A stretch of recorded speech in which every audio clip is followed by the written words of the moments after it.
we've talked a lot on the YouTube channel about Dead Space, guys, and I want to continue talking about it because there's been people asking me whether I believe a Dead Space 4 will be announced at some point in 2021 or in the foreseeable future. So I want to talk about that, guys, and I think, when we break these things down, you kind of have to give some context. You also have to look at the past history to kind of predict or sometimes just try to figure out whether or not you're going to see a continuation of any given IP out there. So let's get into it, guys. So I'll be taking reference to some of the facts, the numbers and such based, upon Dead Space as a franchise on Wikipedia.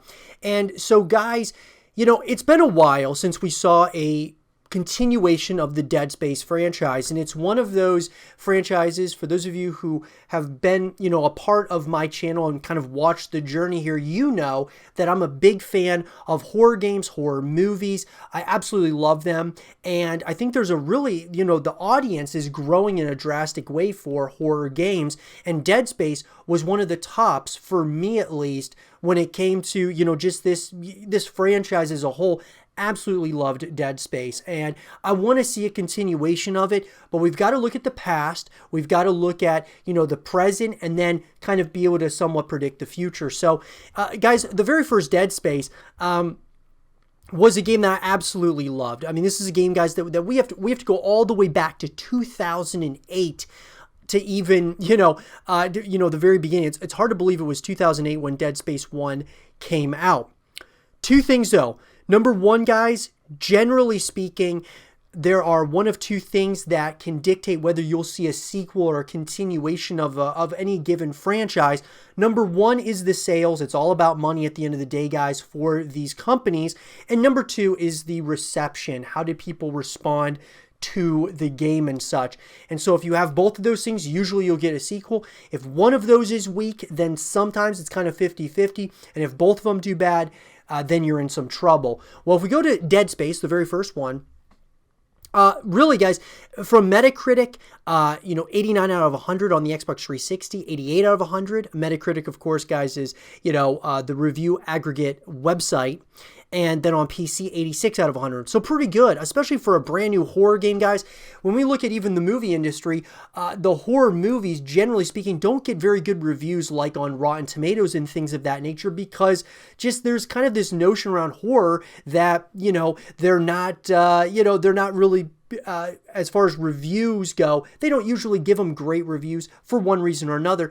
And I'm not saying that's the same thing here with horror games, but I think going all the way back to 2008, you can maybe see a little bit of that. If Dead Space came out in today's day and age, I think you would see some really good reviews overall. And there were some good ones also, guys, from IGN, 8.7 out of 10, GameSpot, 9 out of 10, Game Informer, 9.25 out of 10. I mean, those are incredible. So that's number one. Did really good from a review perspective. Then the sales perspective. At release, Dead Space reached 10th place in North American game sales, compiled in November by the NPD Group, recording sales of 193,000 units. It was the only new property to enter the top 10. It was the only Electronic Arts property within that group. In early analysis, low sales of the title were attributed to strong market competition at the time, though sales improved over time due to positive critical reception. By December, the game had sold 421,000 units across all platforms. The game, along with Mirror's Edge, was considered a commercial disappointment following its extensive marketing. Electronic Arts CEO John said that the company would have to lower its expected income for the fiscal year due to multiple commercial disappointments, including Dead Space. In February 2009, Electronic Arts CFO Eric Brown confirmed that all versions of Dead Space had sold 1 million copies worldwide.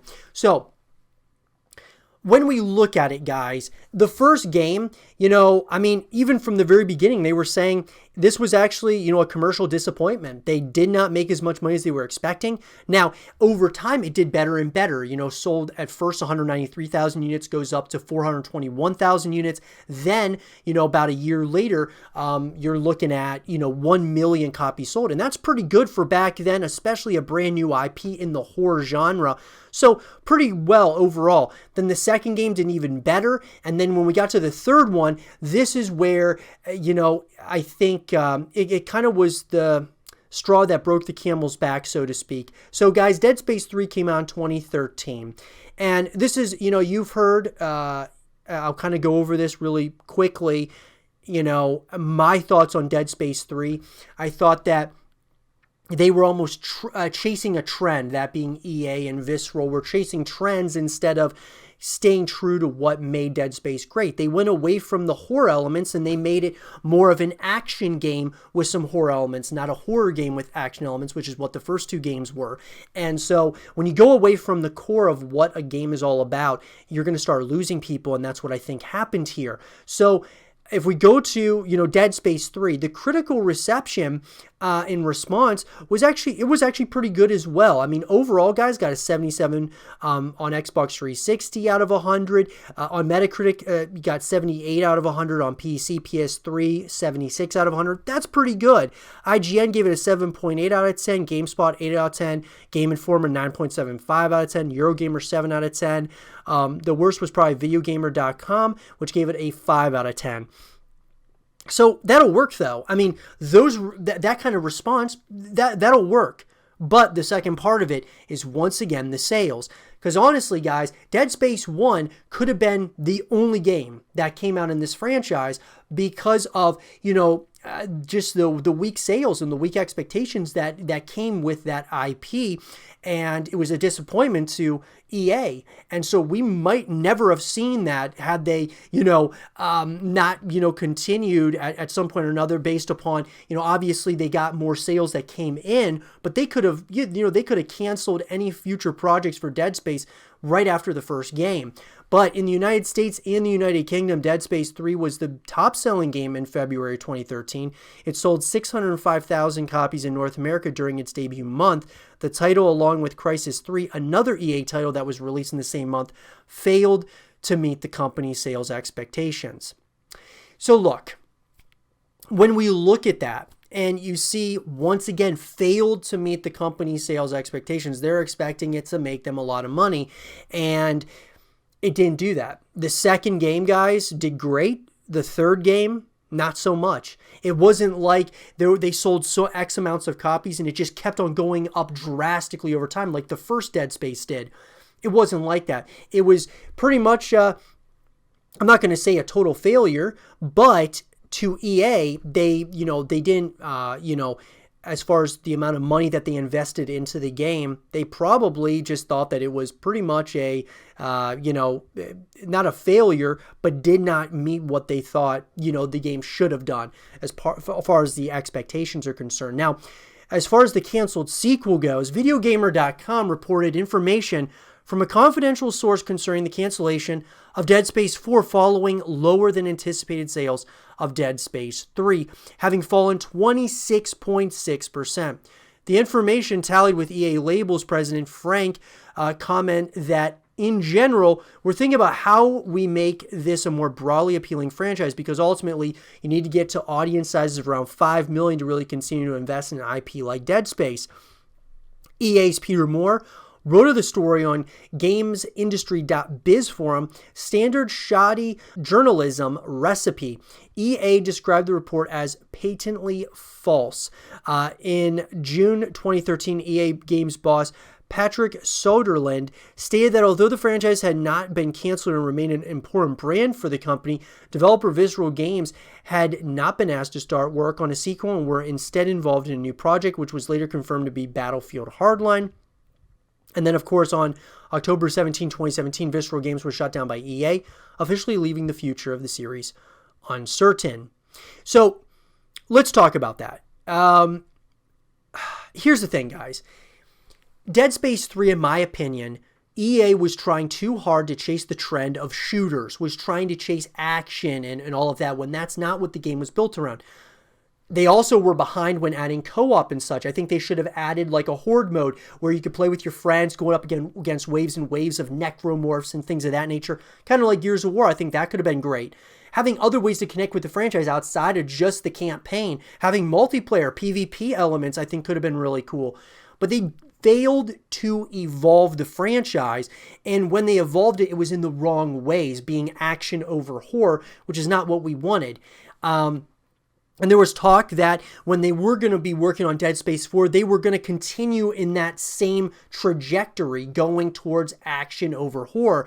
And so I just feel like Dead Space 4 would have been dead on arrival, so to speak. So where does that leave us, guys? Well, honestly, it's not looking too good for Dead Space. I do think there's a definite possibility that it is an IP that could come back at some point or another.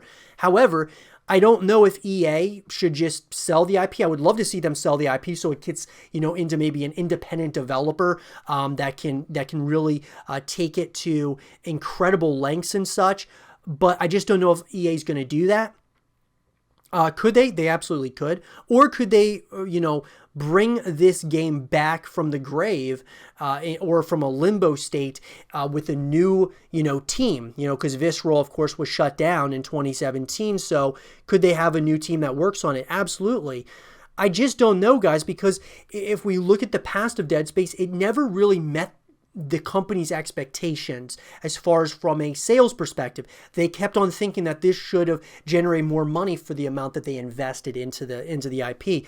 So it's not looking too good as far as EA is concerned with bringing back Dead Space, but could they sell the IP? Could someone else, come in and try to buy it from them?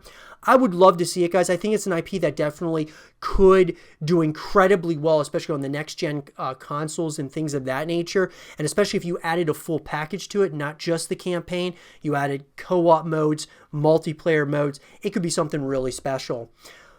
But with that, guys, could we see an announcement in 2021? Absolutely. Do I think it's likely? Probably not, unless something significantly changes here with EA, because it's been a while since we even saw a continuation of Dead Space. What would really make it change unless we heard EA sold the IP to somebody else or something along those lines? But let me know what you guys think in the comment section down below. Do you think we'll see an announcement for Dead Space 4 anytime soon? Let me know. And for more Dead Space 4 content and videos, stay here with Zero TV.